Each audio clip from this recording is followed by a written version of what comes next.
Hello, magandang araw. Are you craving to learn something new?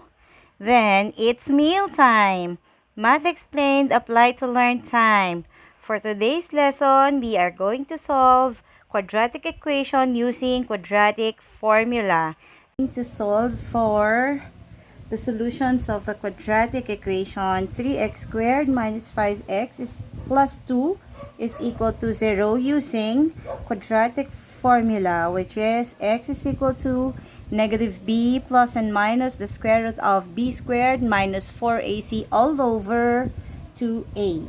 So first, to be able to solve for this, we need to identify the values of a, b, and c of the given equation.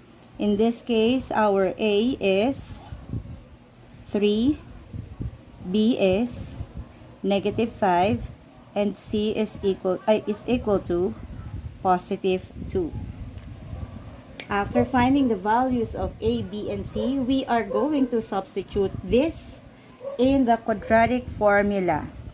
And that would be x is equal to negative b would be negative 5 plus and minus the square root of b, which is negative 5, quantity squared, minus 4 times the value of a is 3 and the value of c is 2.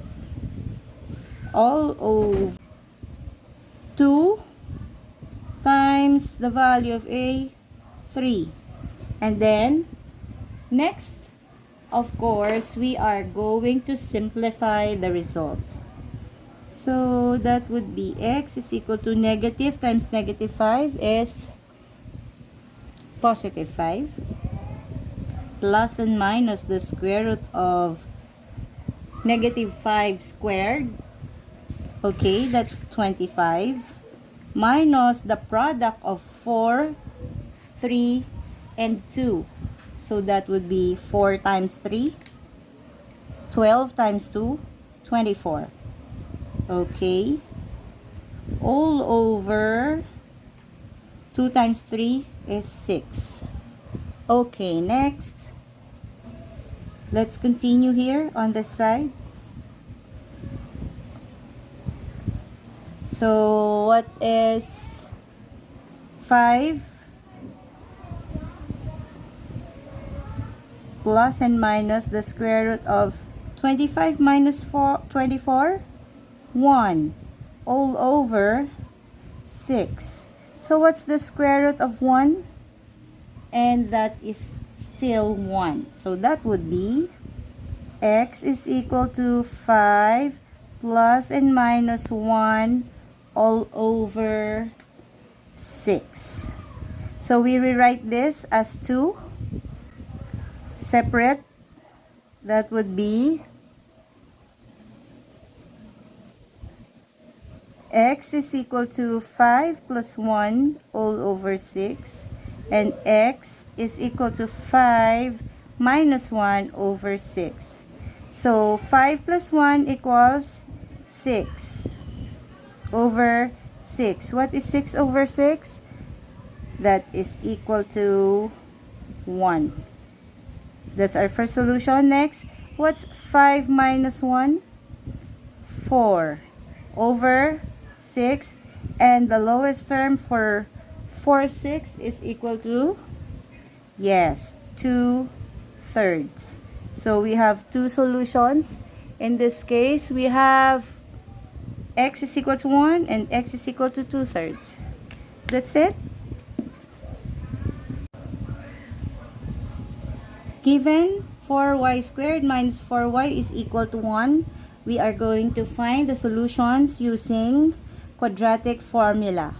Before we solve, as you see, this equation is not yet in standard form. So we need to rewrite this in standard form such that ax squared plus bx plus c is equal to 0. The right-hand side of the equation must be equal to 0.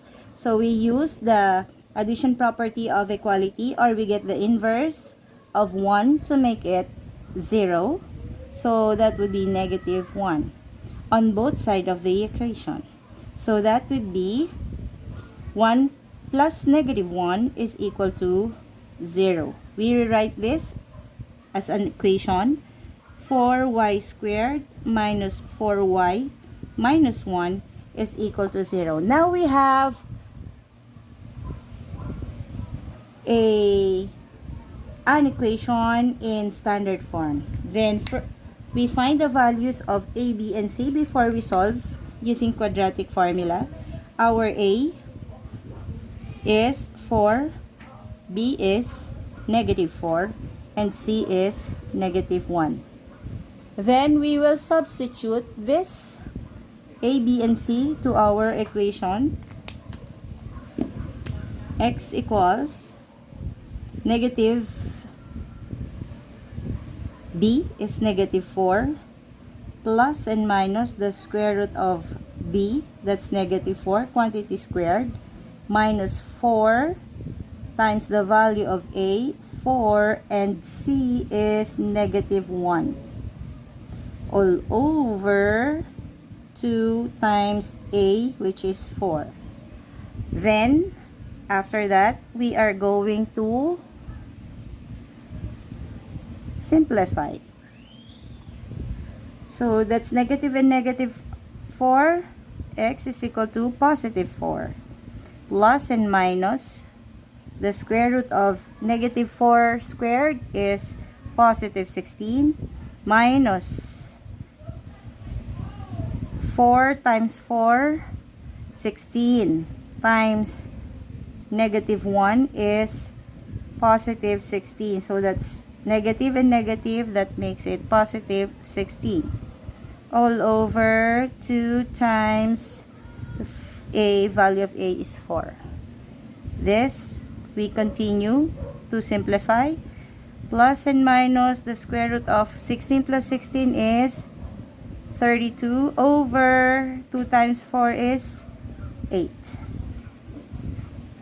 As you see, we cannot simplify as a perfect square of square root of 32, so we need to factor this out. So that would be 4 plus and minus the factors of 32 that will have a perfect square is 16 times 2. Very good. Over 8. So that would be x is equal to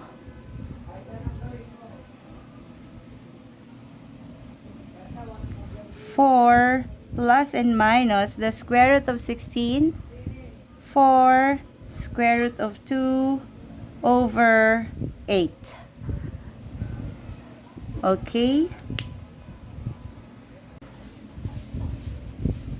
Let's continue as I rewrite this given to this side of the board because there's no more space.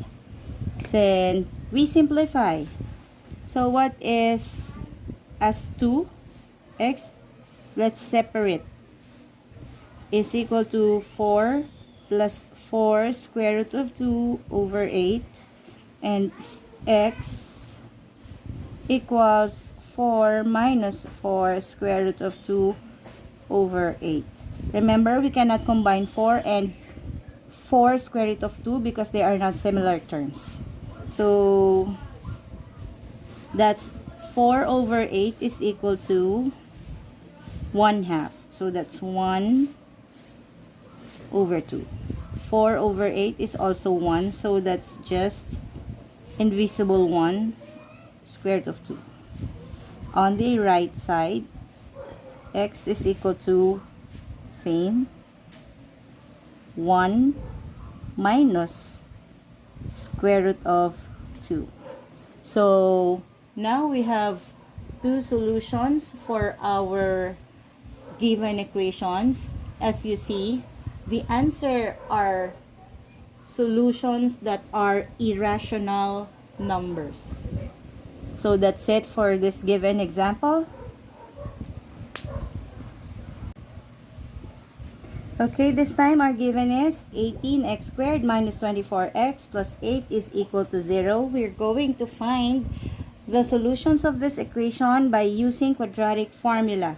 As you see, we have big numbers for our numerical coefficients. So what are we going to do before we solve using quadratic for, although we can use instantly the values of a, b, and c and substitute it here, but it's a big number. So let us first change this into a simplified version by dividing everything by the common factor. What's the common factor of 18, 24, and 8? Okay, very good. So that is 2.